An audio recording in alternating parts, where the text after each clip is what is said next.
Today on the podcast, today on Cuadros Corner, I have a gentleman here who's very well dressed. He has some really nice shoes, some really nice black shirt, some really nice jeans, and a very nice jacket. I'm not used to all these compliments, but thank you. Well, let me read your biography. I don't know how that's going to feel. I don't know if someone's ever read your own biography to you. No, actually, this will be a first. Well, here, let me read it so that our listeners know a little bit about you. So, I'm on your website, which is aboxofknives.com. And on your bio, when you go there, there's a picture, a really nice picture. Did you take this picture of some trees?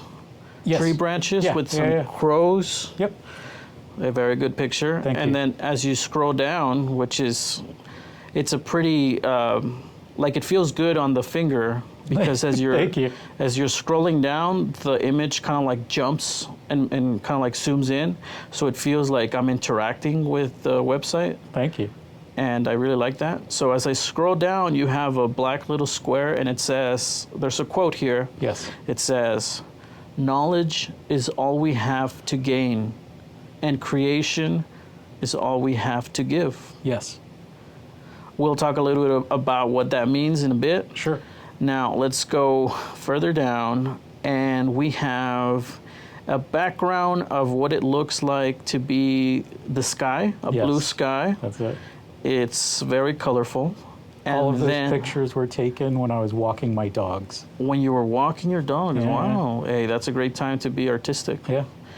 So on top of this picture of a blue sky, we have a picture that's black and white. Yes. Or as some people like to call it, what's that word? CH? The chrome. Chrome? Chromatic. Chromatic. Monochromatic. There you go. That's the word. You see, sometimes I forget these.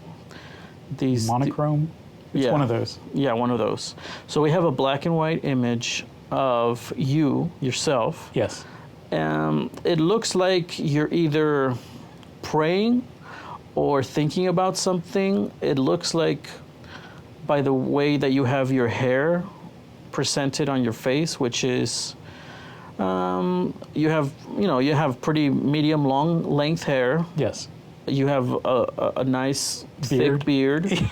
You have some nice big black glasses. Yeah. And you have a striped shirt.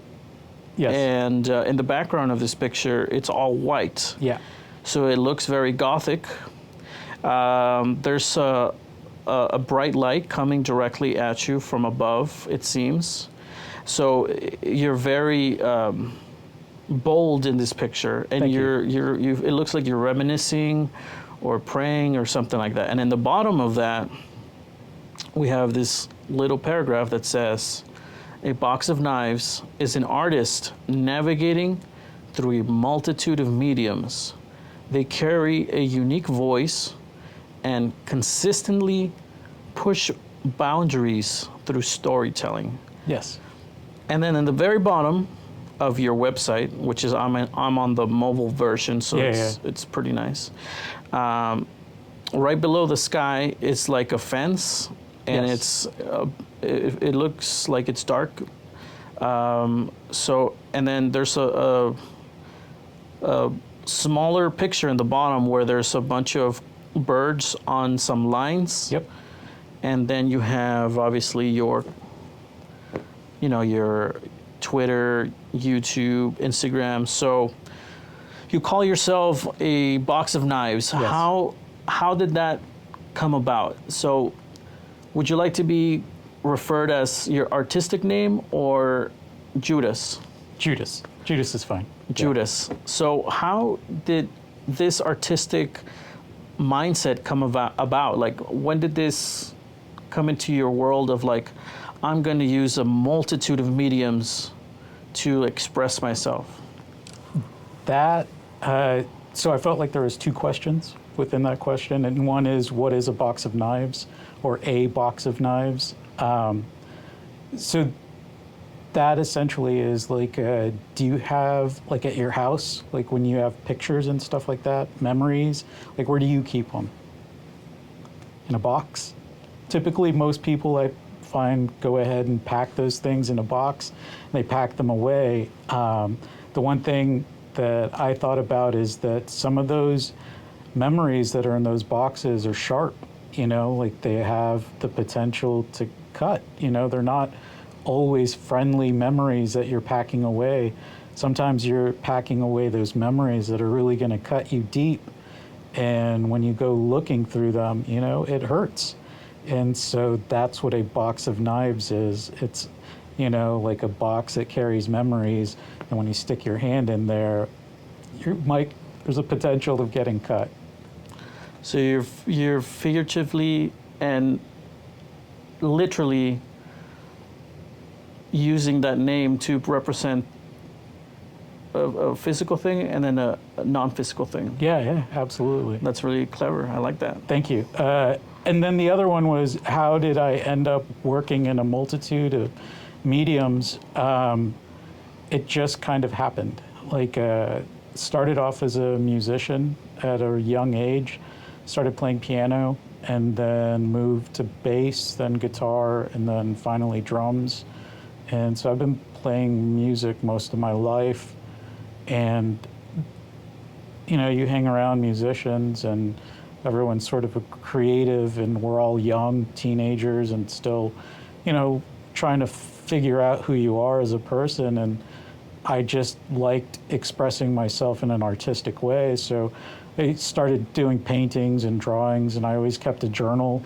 And so I'd write all the time. And, a lot of it were ideas for lyrics. But it started off as poetry, and then turned to lyrics, and then short stories. And eventually I'd like to write a book, possibly going to grad school pretty soon. And Congrats. thank you. And probably in creative writing if I don't get into the directing program that I want. And speaking of directing, fell into movies. It was something that I always wanted to learn how to do. And so I'm in school for that right now. I'm studying film production. And so I've started dabbling in film production.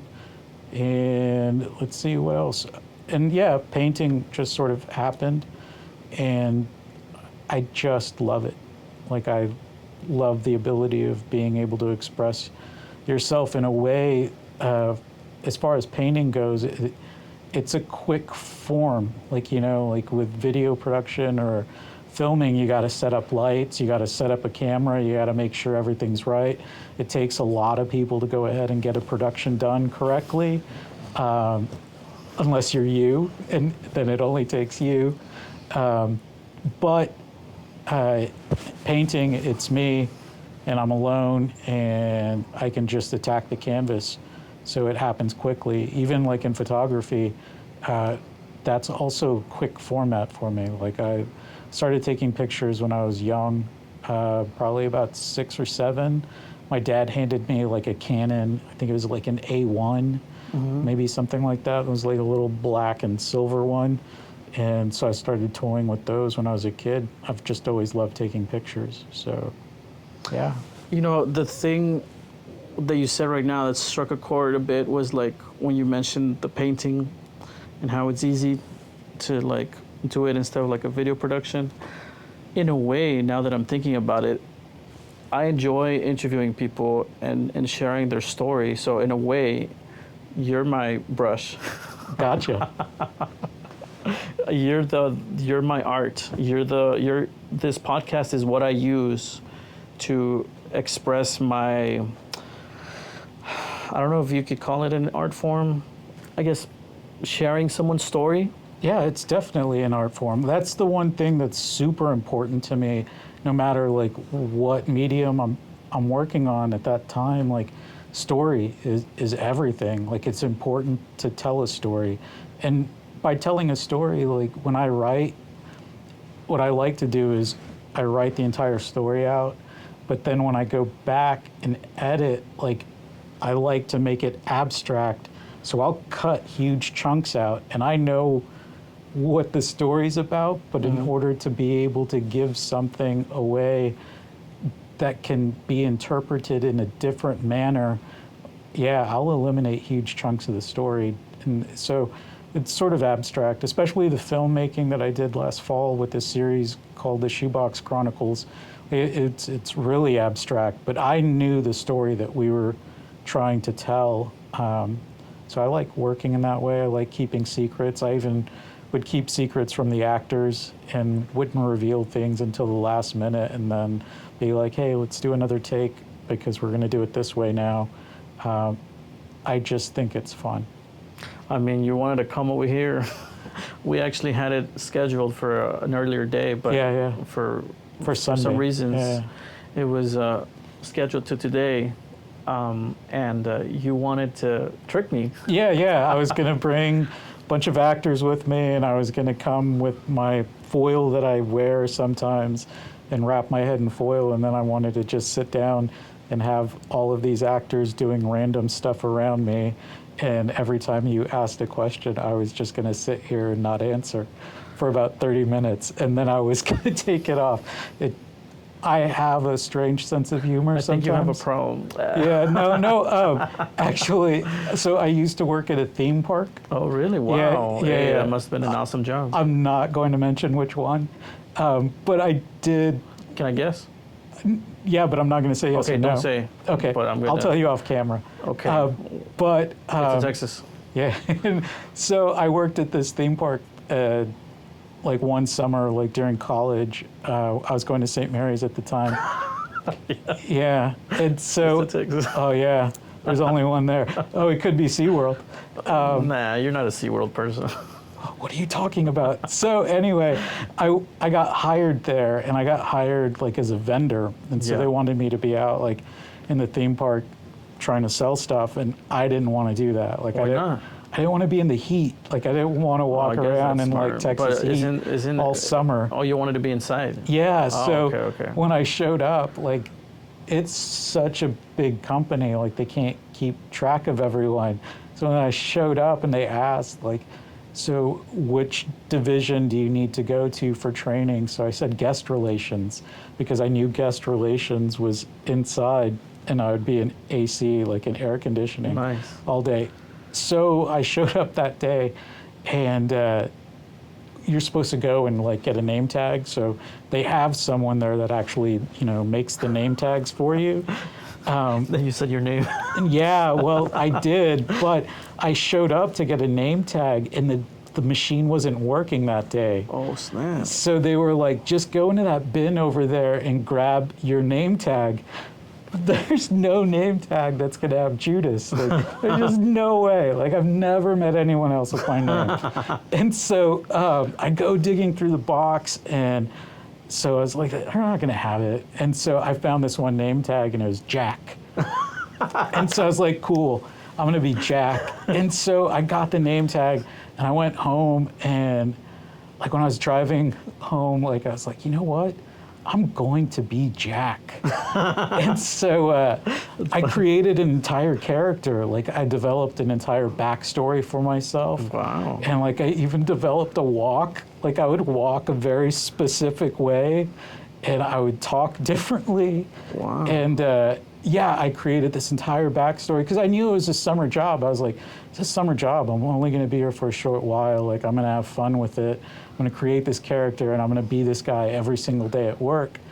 And so, like I created this character, and like I made up all these stories like with my coworkers, and like some of the stuff I didn't even remember like talking about. Do you still have contact with some of the people you That's the thing, is that I figured, like whatever, like it's a throwaway job. I'm never going to see any of these people again. Like I'm not going to talk to anyone again. But that wasn't the case. I got another job later down the line at a restaurant. I did sort of the same thing again, but that's a different story. But when I was there working, like as a server, like one of my coworkers from the theme park showed up and started asking me questions about my life, and I couldn't remember the details. It was funny for me, but a little awkward at the same time. It's so, Yeah, I feel like you're living a YouTube pranker's life.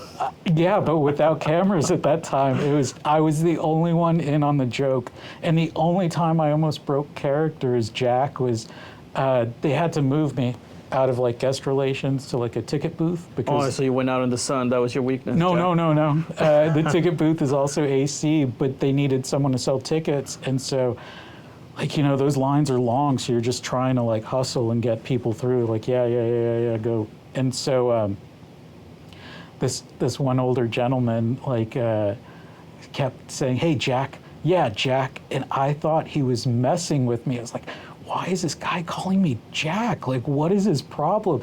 I started to get like sort of like annoyed at it, at how often he kept referring to me as Jack. And so like his tickets are printing out and I looked down at the printer and I saw my name tag. And I was like, oh my God, he's calling me by my name. And like that was the only time that I've thought about it. And I was like, Oh, wow. They almost had you there. yeah. So I've done that a few times. So, do you share your passion for art with your family? Are you guys an artistic family, or do you have any family members that are also like inclined towards art, or what is that like? Well, you're going to have my cousin on pretty soon, Aaron Matthew. Yeah. That's his stage name, but I know him as Aaron Matthew Barrera.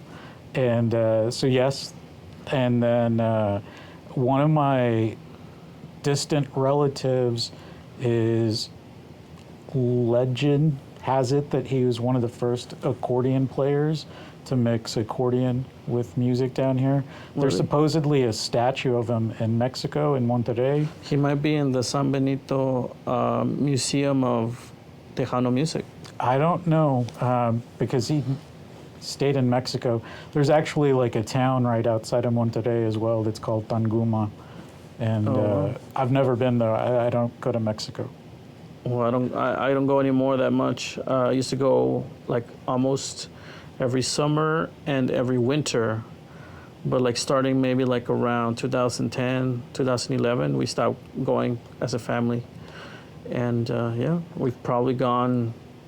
I've gone back maybe like 4 times in that 10-year period. I've gone 5 times my entire life, maybe.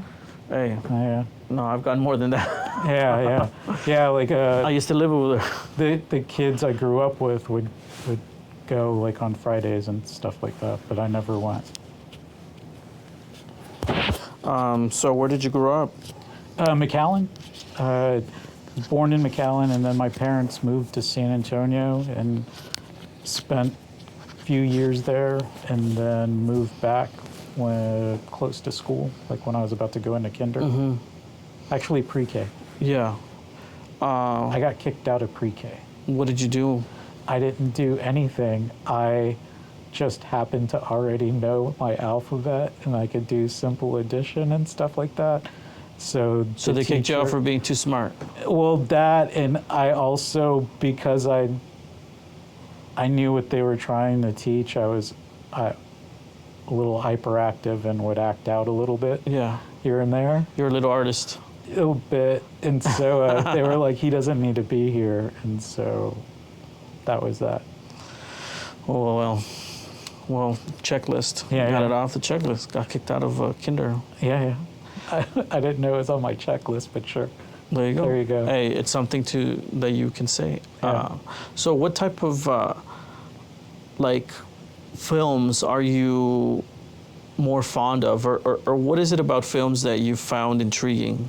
The storytelling. Like, I think it's one of the greatest things that humans are capable of doing. Like, I mean, it is just interesting to me, the ability that somebody has as a storyteller to be able to tell a story through moving pictures. And like once sound was introduced with like the jazz singer, like things just changed, you know? It's just an incredible format. And as far as the films that I like independent films a lot. Like, I like Swiss Army Man. Oh, I've seen it. Yeah, it's great. I didn't get the ending though. No?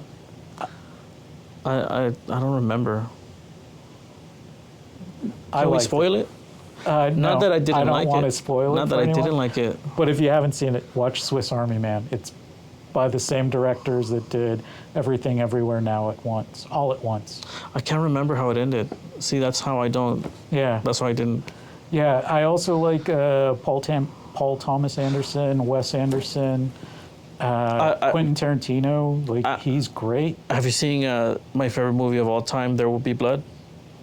Oh, I haven't seen that one. And I love Daniel Day-Lewis. I just haven't had a chance. And the actor, Paul Dano, Yeah, he he's in comes it. out there. Yeah, You have to see it, bro. I'll watch it. If you like Swiss Army Knife, which is one of the where he's just like not moving. Yeah. Oh wait, it was the other one that It was Daniel Radcliffe was the dead Yeah, guy. right. Yeah. So yeah, but he's excellent in this movie. Yeah, I'll check it out.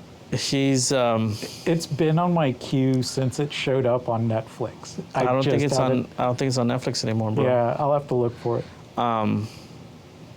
But the reason why it's my favorite movie, I'm not gonna spoil it for you, is that unlike other movies, and I'll give you a great example. Like, I love Adam Sandler. Yeah. I love Adam Sandler. Like, he's really funny. But his movies are a lot of talky to set up like the world. Yeah. Like, I'm this type of guy. I'm go to school, whatever. Like, there's a lot of talking going on in all of his movies in the very beginning. In this one, there's no dialogue until like 10 minutes in. Yeah. Do you know what film is super intense in that same way? And the only reason I was aware of it at the time was because they made us read Lord of the Flies, like at some point in junior high. And so I remember like reading that book and like... For those that have not read that book, what is that about? Lord of the Flies, it's about these kids and then they end up stranded on this island and they develop like their own culture. And so it's just about like these kids building a structure for their own lives. That's all I'm going to say, so I don't say anything Spoil else, it. even though it's been a book that's been around for a really long time. But anyway, so if you read that book, like there's hardly any dialogue. Like they hardly speak. They're talking about like their emotions or what they're feeling, what they're going through, like what they're thinking. And so when I read the book, I was like, man, there aren't very many lines. And the movie came out and I was like, that's interesting. Like, I wonder how they're going to translate this on screen. Like, are they going to add a bunch of lines to it? They didn't. They kept it pretty true to form. And so that's actually one of my favorite movies that was adapted from a book. Like, Wow. It's really good. Like, it's intense. And, like, all the kids that they got to act in it were really good. Well, let me tell you my top second favorite movie. Okay. It's Apocalypto, and there's hardly any English. Like, they're speaking their own language. Like, it's actual Mayan. So, like, and then in that movie, of course, they're communicating, but there's times where they're like hunting or like doing something or walking or, just whatever, and they're not speaking. They're just acting, with their faces being physical. And that was actually one So of... no subtitles at all? There's subtitles, yes, Okay. yes. But the movie in itself was very, like if you were to imagine what it would look like back then, like it's pretty, that's what you would imagine. Yeah. So I felt like, wow, I'm like time traveling Nice. because I'm seeing all this and yeah, the story of it is also really good. Like, it's also using science and astronomy. I'm not gonna spoil it. I don't know if you've seen it. No, not yet. You've mentioned 2 movies that I haven't seen. But you're always like on the edge of your seat. Like it's like Mad Max. What type of movie is that called? Like a chase? To me, it's sci-fi. Well, yeah, of course. Yeah. But like the other one is like it's like a chase. Yeah. Because they're chasing the females, right? The ones that escape. So it's kind of like that. It's like a chase movie. Oh, that's cool. So it's really good. Yeah. So then, what is it that people get from like watching movies and films that you really like that? I like that people like you can have two people watching like the same story and they come away with something different, and I find that absolutely fascinating. And the other thing is that like movies are an interesting experience, like when we're talking about like movies and going to the movies, because people carry their day with them, and it doesn't matter, like someone could be having like the greatest day, and so they go and watch a movie and maybe that movie's not too great, or like when I say not too great, like a critic rates it as not being great, not me personally, but like somebody said that, oh, it's a bad movie or whatever, and like that person goes in like on a high from their day, and like they could have a completely different experience because of the emotions that are going on in their body at that time. And then you could have like one of the greatest movies showing and playing, and that person had like a bad day or is experiencing some kind of heartbreak or anything, and they're not going to experience it. Like their experience is going to be different. And I think that's fascinating. Like that's like a medium that like it depends on what the person is actually going through in their life. And like there are movies that I have that I've seen, and those memories have just like stayed with me. Like there's movies that I remember like having a bad day, like I'm talking about, and like I can't watch them, and it's not because like they're bad movies. Yeah. It's just that it takes me to that moment and it sits with me. And I know that some people, have that same experience listening to music, like, oh my God, like that song reminds me of this period in my life, or this song reminds me of this different moment in my life. And so I've heard a lot of people talk about like that, having that experience with music, and I do too. But I have it with films as well. Like one of my first memories as a kid was like watching Star Wars, like that. Like I remember, like I'm going to date myself here, but like my parents took me to the theater, and like I was 1, but I remember the theater. Like I remember going and seeing that movie, and like it having that kind of impact on me. And I remember going and seeing Raiders of the Lost Ark like with a cousin. So you were 1 when you saw the first Star Wars. Yeah. Which was in 1970. 76. Yeah. Okay, I know your age. Yeah. So does the whole world now. So yeah. And you remembered all that when you were 1?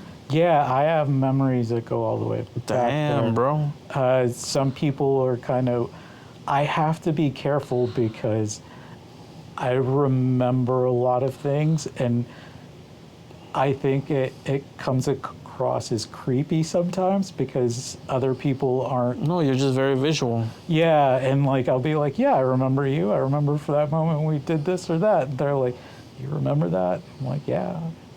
So, yeah.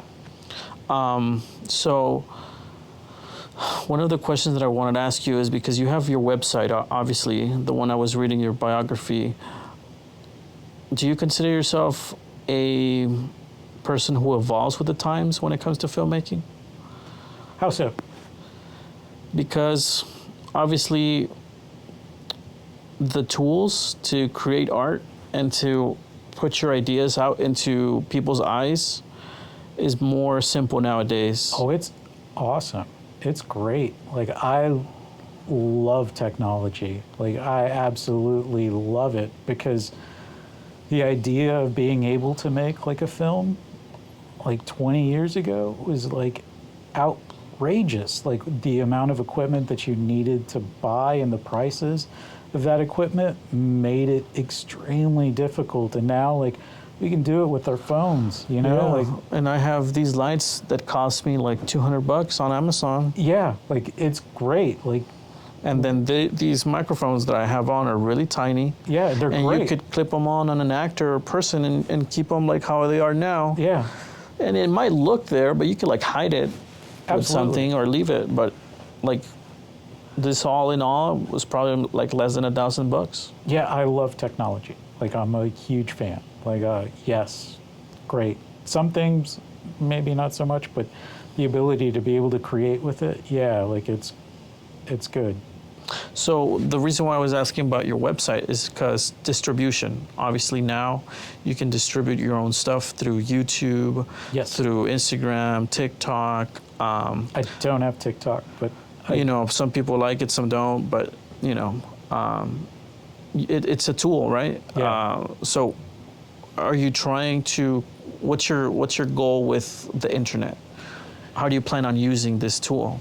okay, so the way that I see it, like my website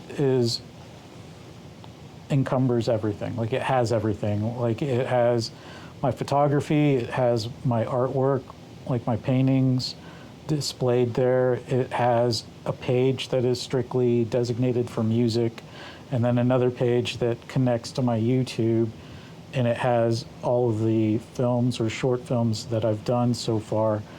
And like one of them is in a film that I directed, but I scored it, so that's there as well. And so I like that I can show everything in that one spot. But as far as like, I have a Facebook, but that's for family and friends, and I post a lot of stuff. I have my Instagram connected to it, so it just automatically feeds it. But Instagram, I look at, it's more for stills and for photography, and for sometimes I'll write like a poem or something and post it. I'm also a big fan of panda bears, so Panda bears? Yeah, so Nice. I post a lot of panda videos, and like I post a lot of pictures of my dogs on my stories. Nice.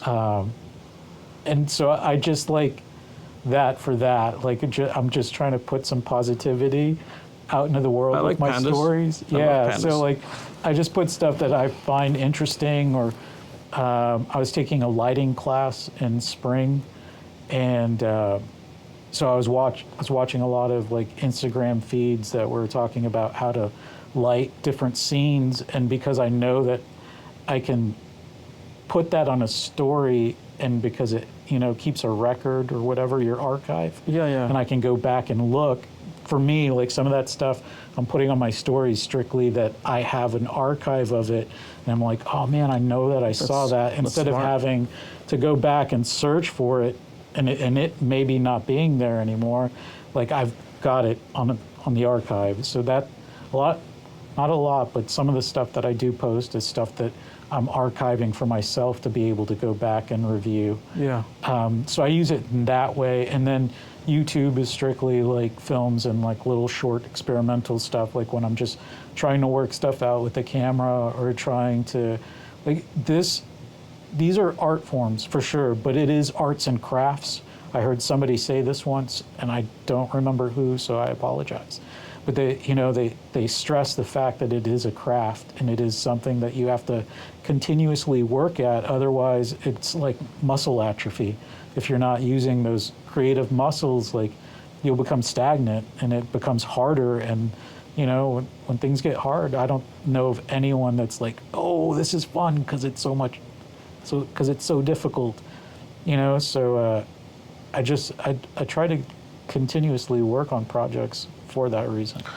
Procrastinators might disagree. Yeah, for sure. I mean, I've done that. Like I used to do it, especially like in school, like in high school. Like I waited till the night before to write papers or do whatever needed to be done. It was always a 50-50 for me, because it was always either really bad Yeah. or really good. Yeah, I'm not that way anymore. I'm surprised at how well I'm doing in school now, and it's completely Because you love it, right? I do. Like I absolutely love the classes and the instructors, and also having like all of those classmates that I've met. Like they're considerably younger than me, but I consider them my peers, and I respect all of them. Like they're creatives, and they're doing it to the max. Like yeah, man, they're great. I actually work for the UTRGV marketing department, which most of what we do encompasses like everything. So like sometimes they tell us, oh, go take pictures for the cheerleaders or the dance team, and then sometimes it could be like go interview a professor to promote a computer science program, or sometimes we go and get B-roll of like a graduation. So it's like a little bit of everything. One of the goals that they're trying to achieve, and I want to ask you as a current member of the university, is that they want to bring more spirit, like more school spirit. I remember when I was in UTRGV, Yeah.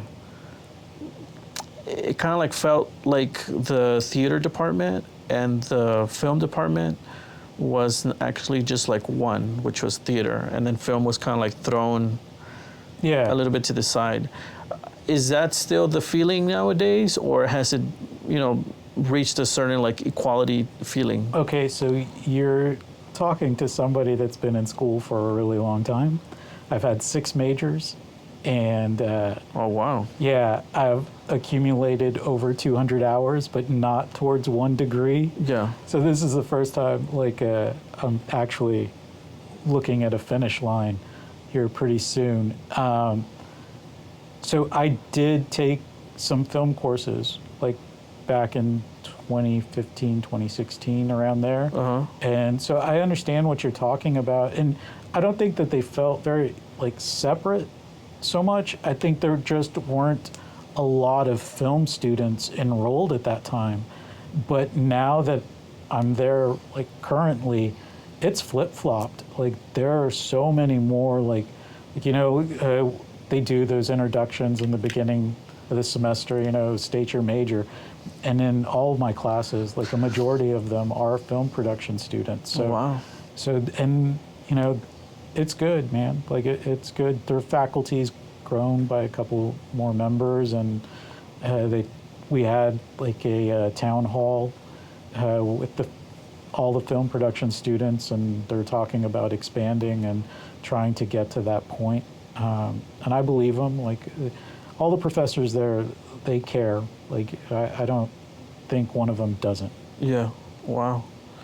Well, I'm really happy to hear that, because I actually had 3 majors when I went to UTRGV. It started off with I was trying to study anthropology, Yeah. which I wanted to do that because I wasn't sure what I wanted to do, and teachers were asking me, like, in high school, middle school, like, what do you like to do? And I was like very like protected as a kid. Like, I had very strict parents, so whenever I went to school, I always found it to be like I get to be in a whole different world, right? Yeah. I'm meeting different characters, kind of like in a movie. And then I would go home, and then it was because I was the only child, right?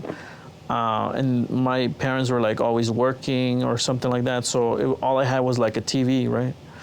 And for me, I always liked meeting people, new experiences, traveling, like, so I was like, anthropology sounds like similar to that. Yeah.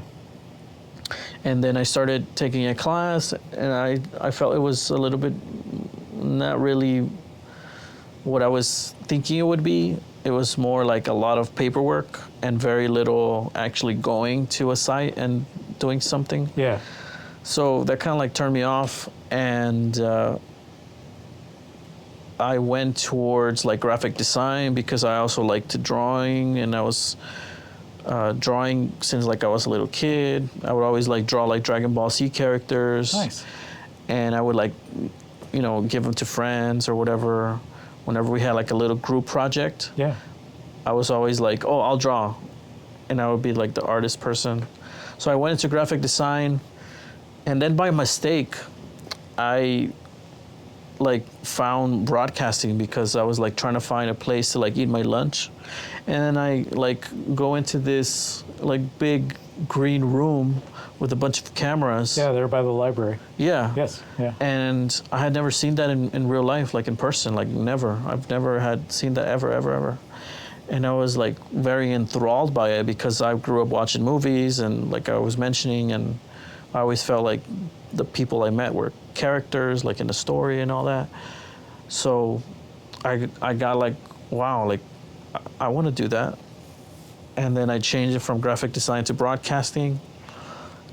And then I changed it to film because I started like learning how to edit and making videos, not just for school, but like I was outside of school, like making videos with friends, making like comedy shorts, making just like little skits, like what you see on like TikTok sometimes, like this, or Instagram reels, like the small sketches.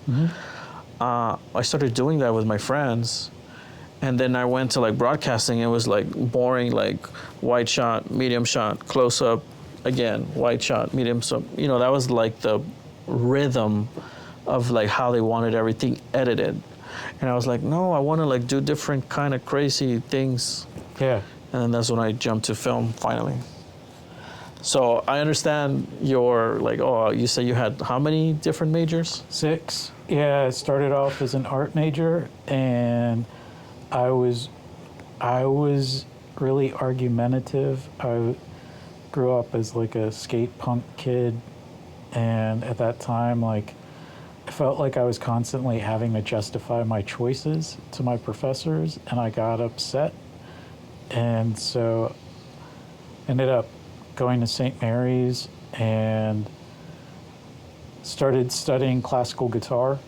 And so I was a music major, and then I had decided they had a dark room there, and I wanted to learn photography and learn to develop my own pictures. And so I had to be a communications major, so I switched to communications. And then they also offered Japanese poetry, so I wanted to read a bunch of haikus, but I had to be an English major, so I switched to English. Wow. And then, so what is that? I don't know what I'm up to. Anyway, then English? Yeah, English, that's 4. It was art, music, communications, English, and then finance, which didn't make any sense at all.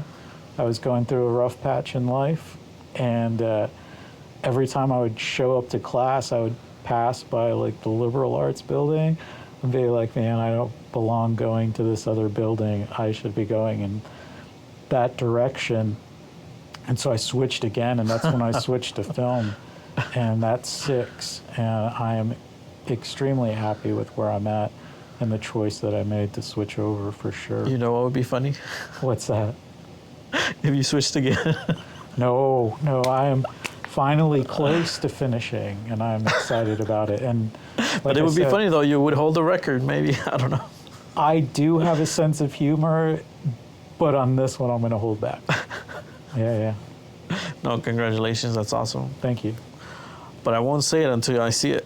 That's true. Yeah, absolutely. Because you might be like, I might do some research and see if I might be holding the record for most changed majors. I do have that kind of sense of humor, but yeah, I don't think so.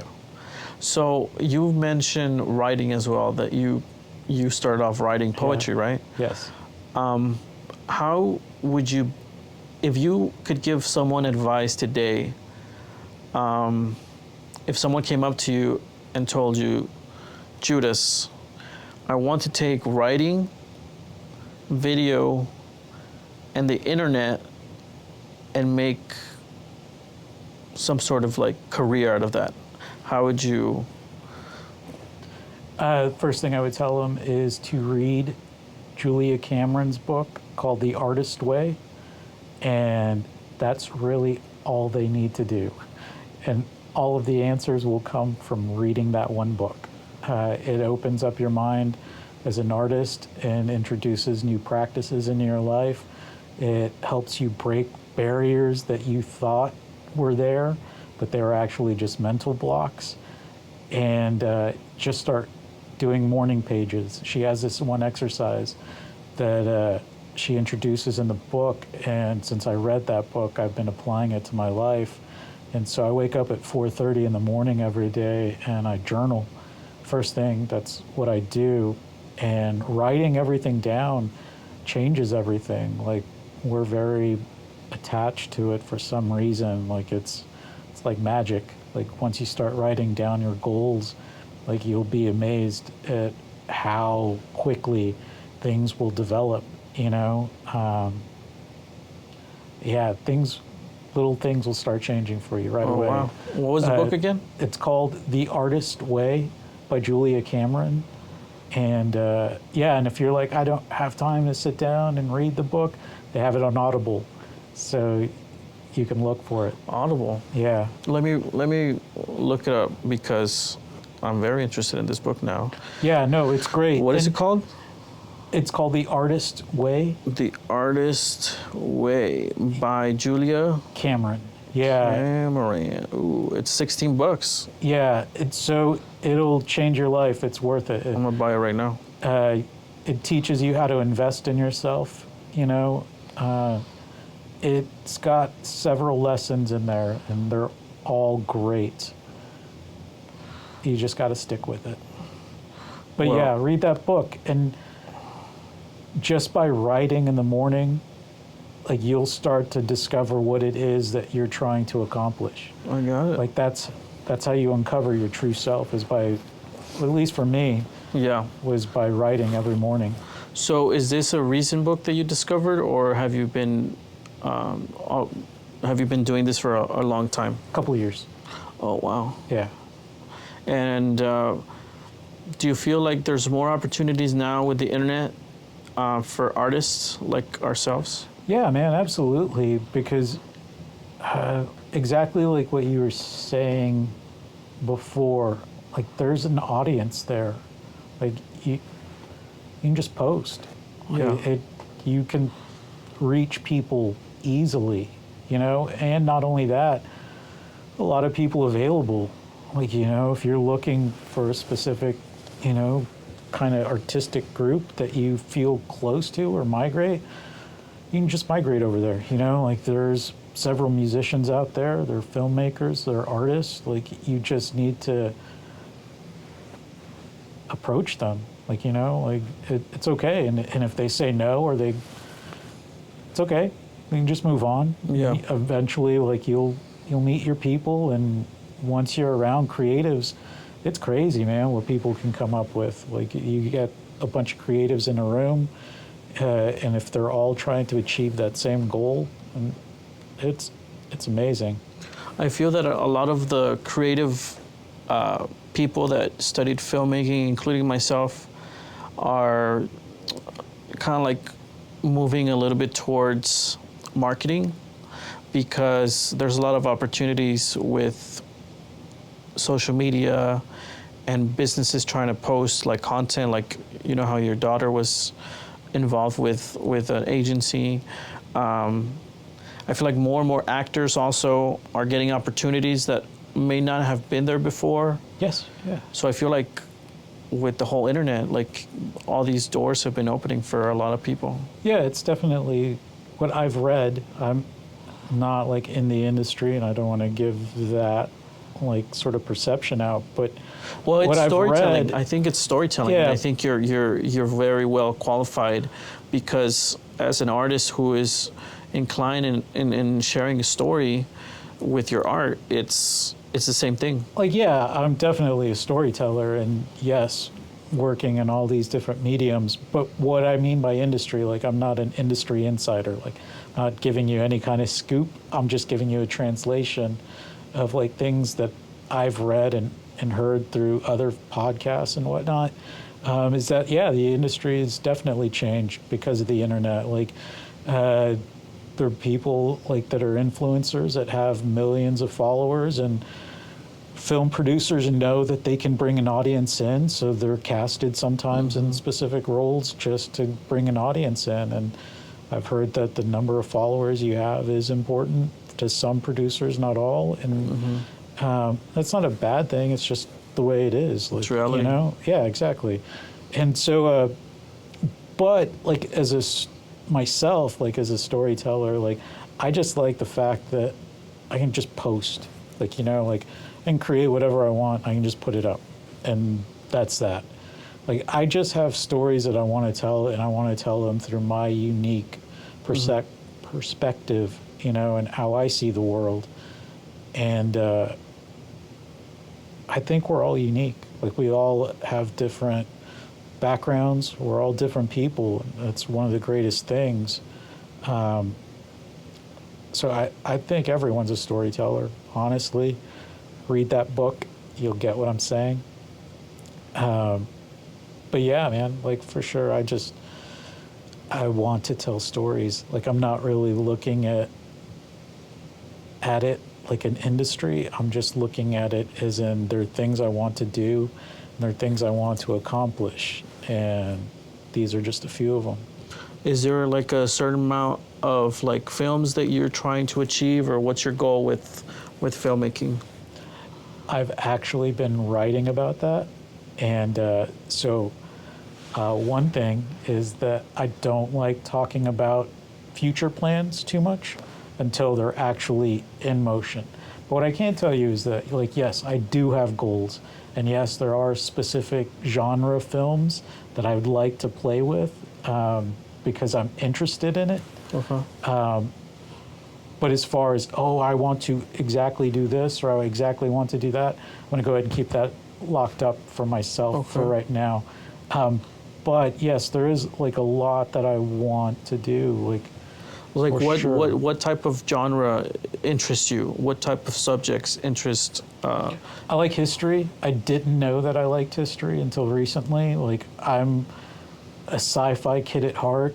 Like, one of my favorite books in the entire world is Hitchhiker's Guide to the Galaxy by Douglas Adams. It had a huge impact on me as a kid, because up until that point, sci-fi was very dramatic or very action-oriented, and I had no idea that there were authors out there that wrote sci-fi comedy, and Hitchhiker's Guide to the Galaxy is definitely sci-fi comedy. I need to check that out. I haven't ever read it. It's hilarious on a whole bunch of different levels. Yeah. Like, it's like the first trilogy with 4 books.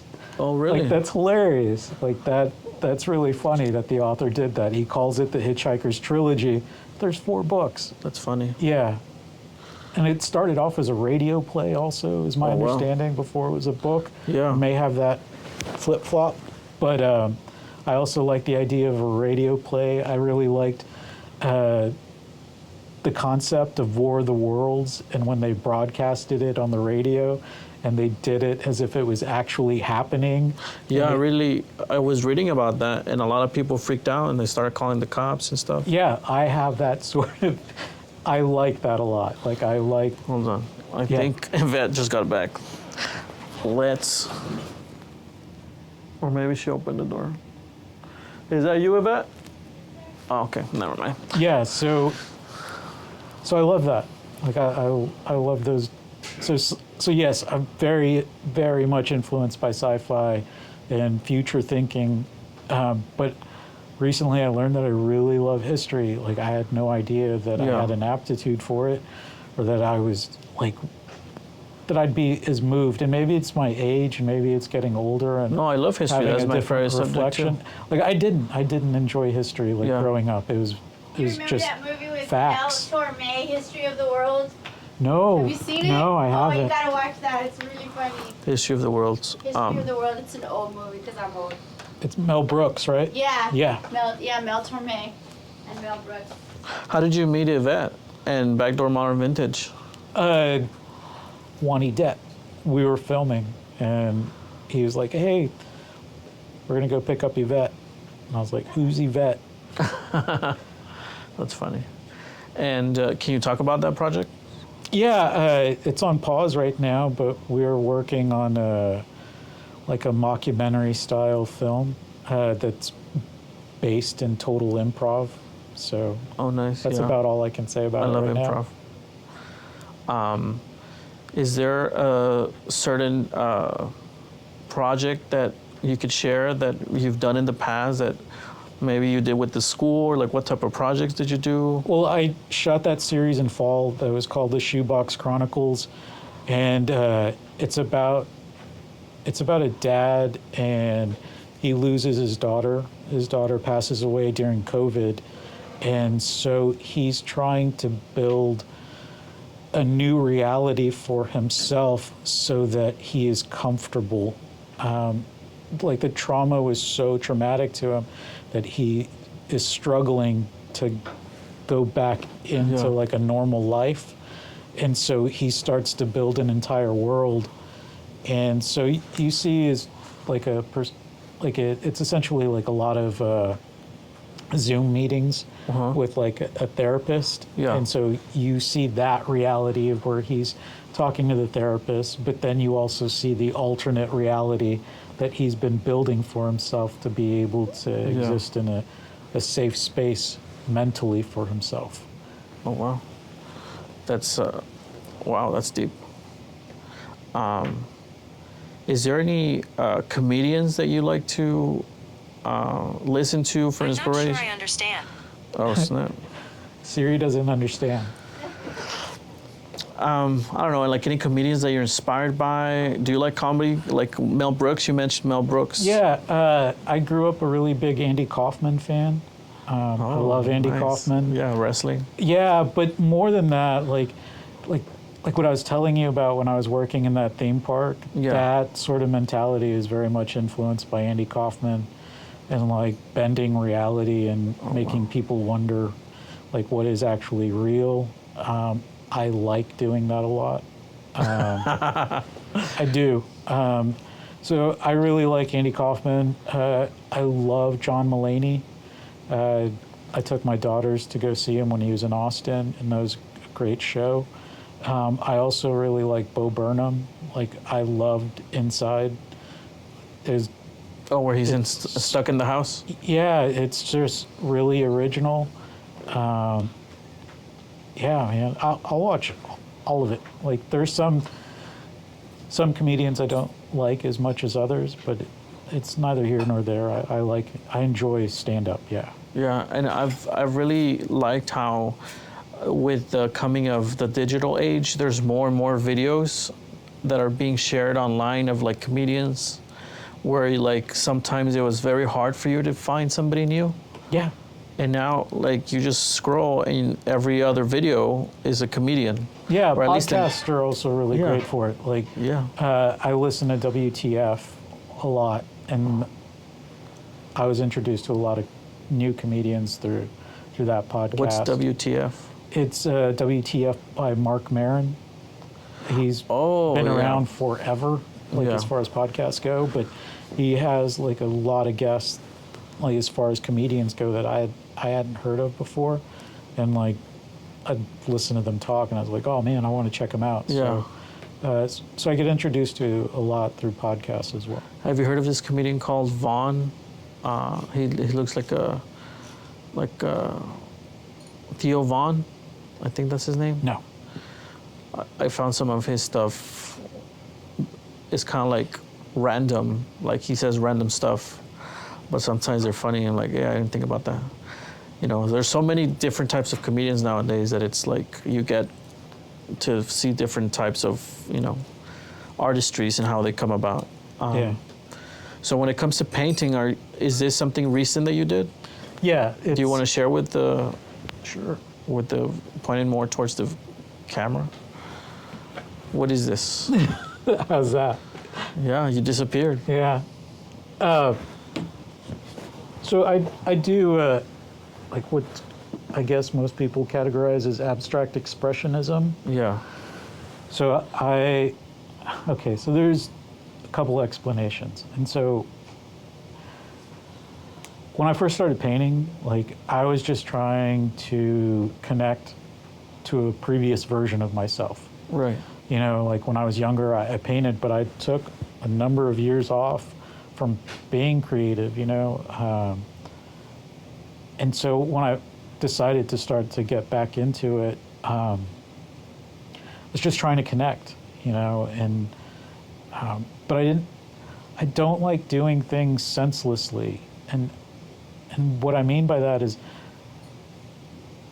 I want to give it meaning. Like, you know, I don't want to just, I'm just painting to paint, or like I'm just doing this because it looks cool. Like I put a lot of thought into what I do, you know, like there's a story, like I said, behind everything.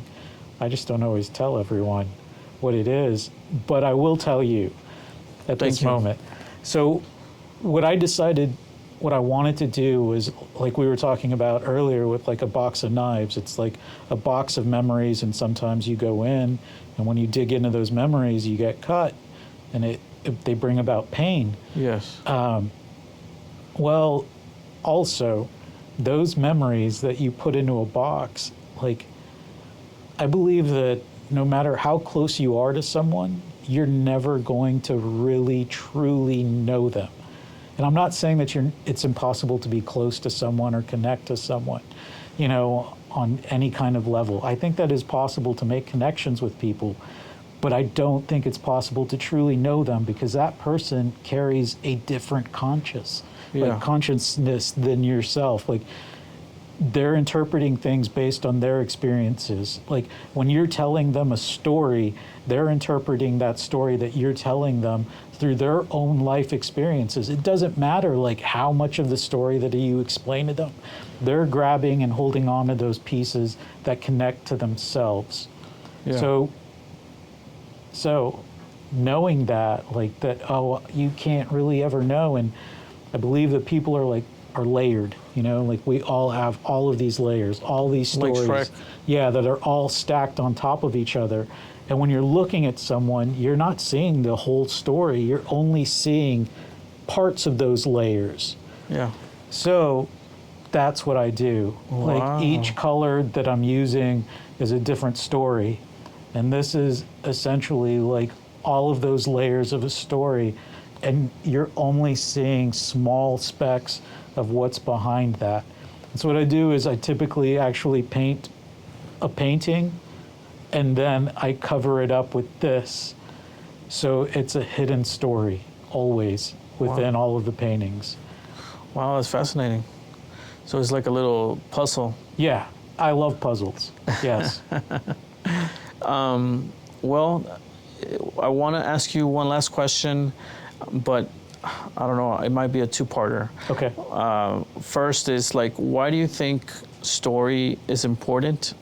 And two is, what's your story in a tagline? Okay. First part, stories are important because that's the way that we pass information as humans. Like, the way that we're able to explain, like, we've been blessed and gifted this ability, you know, to communicate, whether it's verbally or, you know, I don't know sign language, so I'm not going to do it. But we're able to use signs, we're able to write, we're able to talk. Like, it's something that's absolutely fascinating that us as humans are able to do. Like, we're able to, you know, get an emotion across through our stories. We're able to give information through stories. Like, we're able to share through stories. We're able to make connections through stories. Stories are so human. Like, it's so human. So yeah, I absolutely, that's why I love it. I'm human. Like, I have stories that I want to tell. And as far as like summing up like my entire life in 2 sentences, I'll leave you with a cliffhanger. So my life is a collection of stories that has had 2 stopping points in which I've died twice. And so I feel like I have a chapter here before I died once, another chapter after I died again, and now I have this other chapter in this life that I'm living now. And just like a puzzle, Yeah. we'll figure it out. Or Exactly. will we? Thank you so much for being here. Judas You're welcome. Tanguma. Thank you for Tanguma. Tanguma. There Hey, you that's go. a very unique name. I Thank love you. it. Appreciate your time. No, I appreciate your time. Thank you for asking me to do this. I had fun. Hey, it's been a pleasure.